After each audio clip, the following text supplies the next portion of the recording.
Hello and welcome to episode 16 of the SD.RB podcast.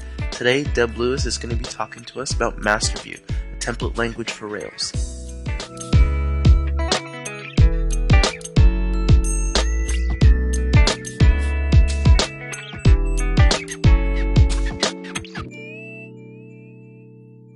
Okay, I'm going to talk about MasterView. It's a template system for Rails. And so what I'm going to do is just give a really quick overview of what it's about without going on into too much detail because, frankly, the detail's kind of boring. So I'll tell you why are we doing it and what brought me to decide the world needed another template system.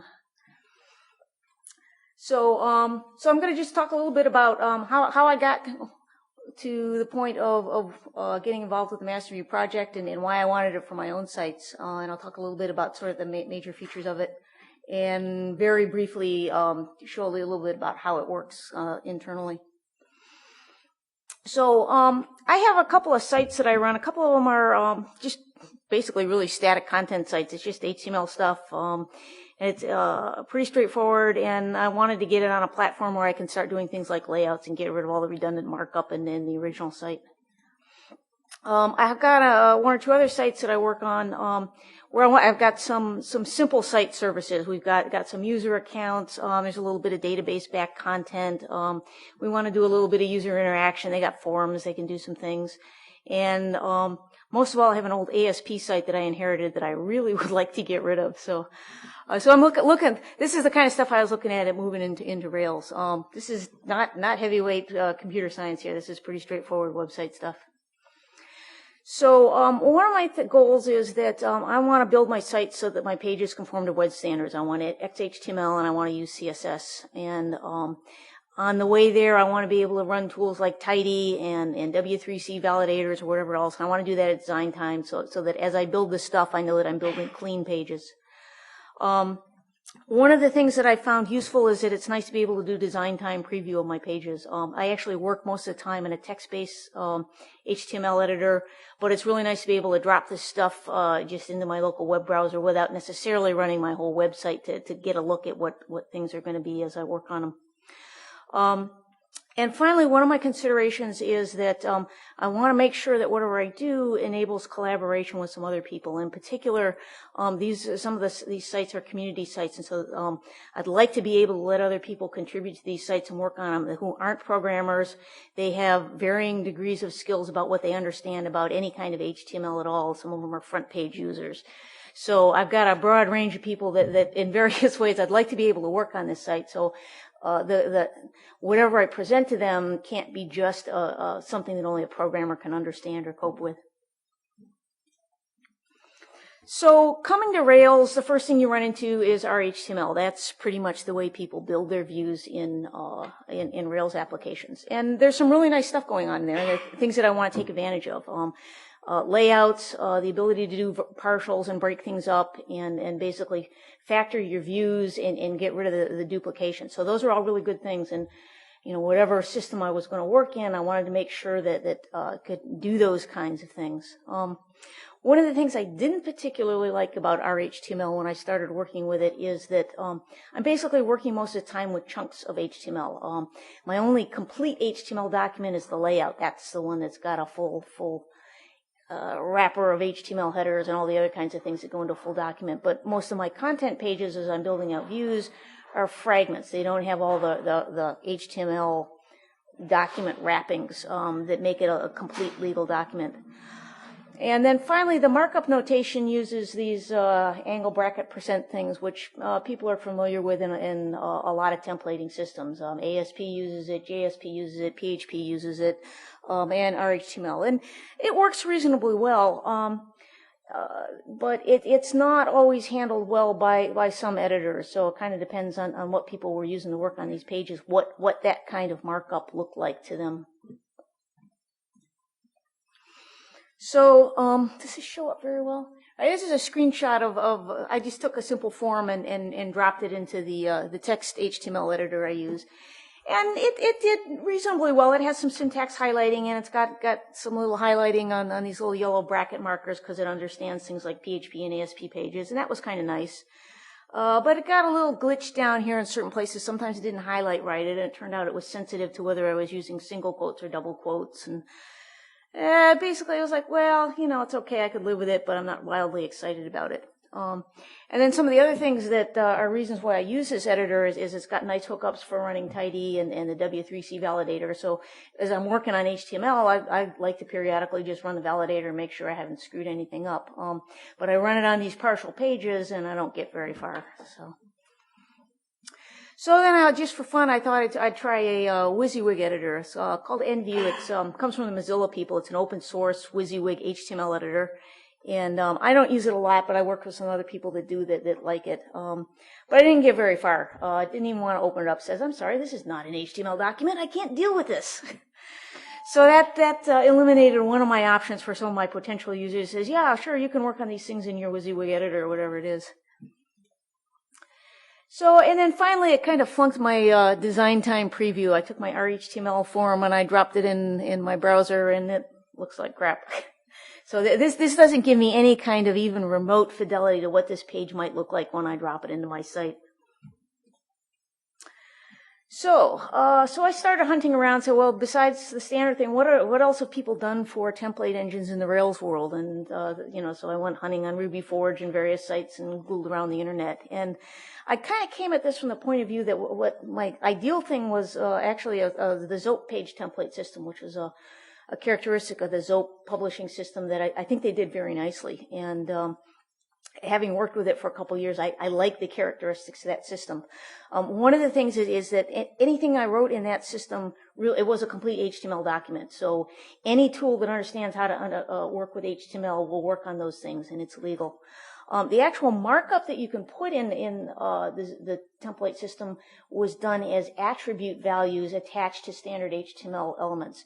So again, almost any reasonable HTML editor knows how to ignore attributes that it doesn't explicitly understand. And so HTML editors will happily ignore it. And now I got a place to hang my markup, and I can drop in little chunks of code markup and things that a runtime system will turn into interesting content for me. But if I work with it in some of these other editors, if they don't know what it is and don't recognize it as a standard attribute in the HTML, they'll leave it alone. So those are nice properties, and it'll let me work with the interesting templates with dynamic markup in them using standard tools. Zope page templates also had they call it a macro facility, but it's equivalent to the kind of thing you do with layouts and partials in Rails. There's a nice technique where you can say, here's the overall layout that I'm going to use for a page in this section of the site. Here's a content page that's going to pour into that. Here's a little chunk of stuff that I'm going to fit in somewhere else and drop it in a slot. So I was looking for something that gave me those kind of notational characteristics, and yet gave me all the ability to put in markup that's natural in Ruby. So if I'm writing a Rails application, I don't want to switch my brain to a different programming language for the dynamic markup. I want to write Ruby expressions, and I want to be able to leverage all the nice stuff that's in Rails. So, as I said, the characteristics that I'd seen in the Zope system, gave me some nice properties of being able to preview things and work with it in a variety of editors and leverage other kinds of tools and work with a designer who would go off and maybe knew nothing about the programming system, but they could go play with the layout and the CSS for me. So I looked around, and obviously RHTML was there. There's a range of things with different notations. A lot of them are very programmer-oriented. Some of them are really cool. You go off and you see things like Markup and various kinds of markup notations for generating views, which are really closer to programming than HTML markup. But I didn't find much of anything that had the kind of declarative notation that I was looking for. So I was getting pretty disgusted, and I was got to the point where I said, well, I'm either going to have to figure out how to port the template system that I want over to Rails, and that was pretty daunting at the time because I was still pretty new to Ruby and Rails and wasn't moving very fast on some of the stuff, and I really just kind of wanted to get my views working. So option B was give up in despair. But I finally found that just when I was about ready to give up in despair, a project out on Ruby Forge called MasterView. And it's another template engine, and we got too many of them already, but this one happened to have some properties that I couldn't find anywhere else. The project was started by a guy named Jeff Barzewski, and he's part of the St. Louis Ruby Users Group. And he actually came into the project with a lot of the same objectives I had. He was looking for something that was legitimate XHTML. He wanted to be able to work with Wysiwyg editors and work on pages for his site that he could hand off to a designer to work with whatever their standard tools are, Dreamweaver and things like that. And yet also, again, do things which are natural in Ruby and Rails, leverage all the facilities of Rails to get at helper functions, layouts, partials, all those kinds of things. He's also specifically interested in providing some better scaffolding generation. I think anybody who's worked in Rails learns really early that you might think that the scaffold generation is going to build your site for you. In reality, it doesn't. It gets you off the ground, but you really have to have your expectations set appropriately for what that offers you.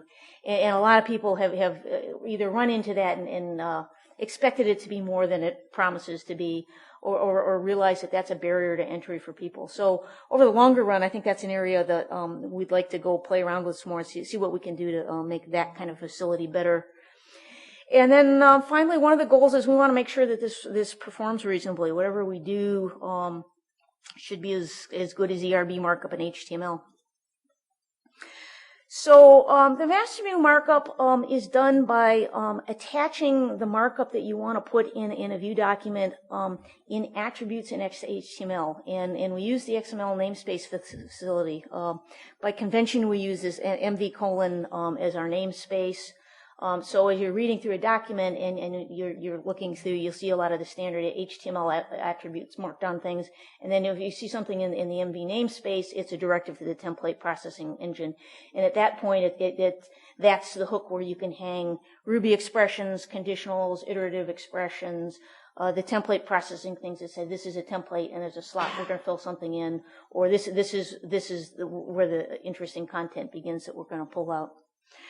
So there's a fairly direct analogy between all the MasterView directive markups that you do on element attributes and the same kinds of things that you would do in an RHTML and ERB markup. There's expressions where you can either emit content in the document because it's Ruby that you evaluate and it produced something interesting. You can put in Ruby expressions which just set variable values in your view, all the similar kinds of things you can do. Conditionals conditionally include this content or not, depending on the state of things. Iteration, you want to fill up a table with something you're pulling out of a database.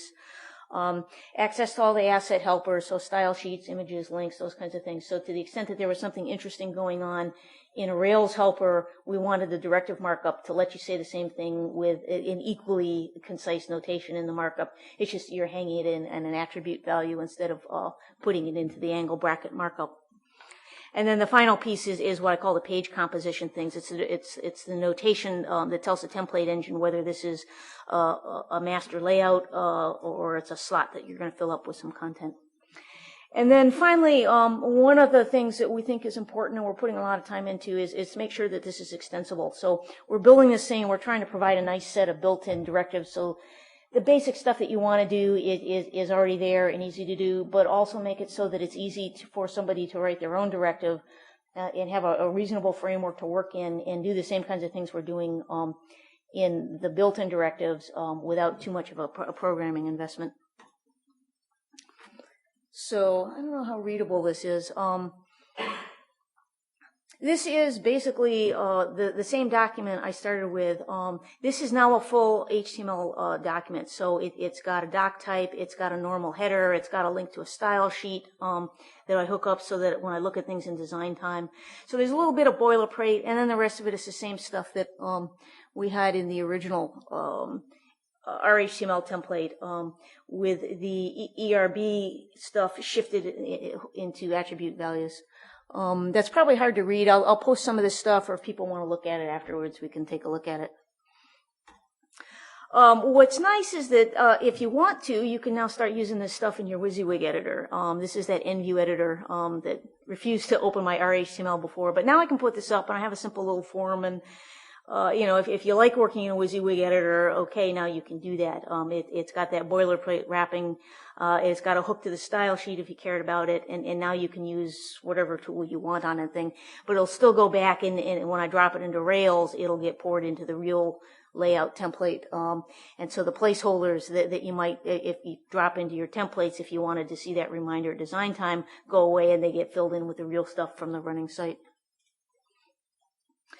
And also, again, if I take one of these things and drop it into a web browser just as a static page, now instead of seeing that ugly markup I saw before, I have at least something that has a reasonable representation of what I'm likely to see in the full site. And that's nice for just taking a quick look at things. You can see the styling, you can see the rough layout of your content pages, and ignore the fact that the page nav gets filled in later. So some of the other features of MasterView, we have a generator in there. Right now, I wouldn't say that it's any more brilliant than the stock Rails generator, but you can do an equivalent kind of thing to generate a model scaffolding.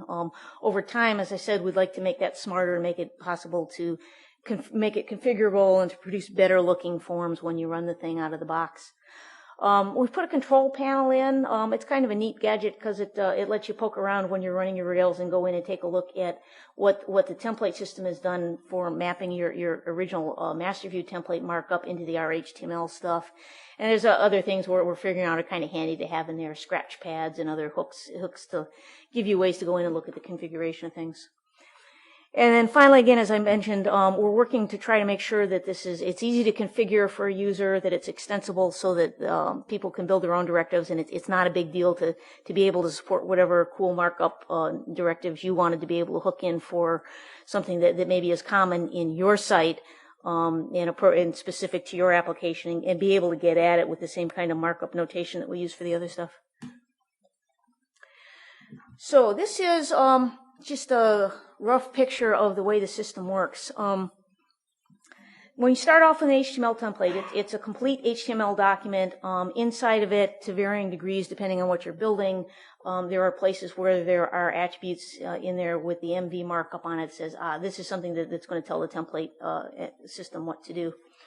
So MasterView gets driven by picking up templates from your normal app views directory. So you put them in the same place as you do with our HTML, same kind of structure, same kind of convention. It's driven off there's a bunch of configuration settings you can plug into the template engine. Most of them are pretty stock, but it's nice to be able to tweak the thing and turn it on and off. You can turn on and off the same kind of caching that shows up in Rails. So at development time, if you run this thing in development mode, your classes are getting loaded and updated as you change things. So your templates will get reloaded. So if you go back in and play with your HTML, the next time you go in and refresh your page, the template gets reparsed. Directives get plugged in. Some of those are built in. Some of those could be user things. So you can tell the system where to go look for any add-on directives if you've got some that you've done for your application. So the output of the template engine is actually a stock RHTML template. What we're really doing, in a sense, is a syntactic layer to go off and play in XHTML space and map it into ERB markup in an RHTML template. And so what actually happens in the runtime system in the default mode is that actually goes straight into the Rails page cache, just like an RHTML file. So there's a little bit of extra pre-processing for the MasterView engine, but after that you're playing in exactly the same game as any other RHTML template. So when you're in a production system and Rails caching is on, that thing gets compiled, it goes in the cache, and you're done. You can run the MasterView engine either as part of your site. If you didn't want to, for some reason, include MasterView parsing as part of your runtime site, you can run this basically statically, generate all the RHTML files out of your original HTML templates, and stuff the RHTML file into your deployed site and run it just like a regular old Rails application. So that gets back to one of our concerns was to pay attention to the performance of the thing and make sure that we weren't going off on some weird tangent and not being able to exploit a lot of the work that's been done already to deal with the ERB template system and the caching in Rails. So if you wanted to play with it, it's a RubyForge project. It's passive, is a you can go out, do a search call. It's actually a plugin. You can also, if you can't install Gen, so there's a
That concludes this episode of the SD.RB podcast. See you next time.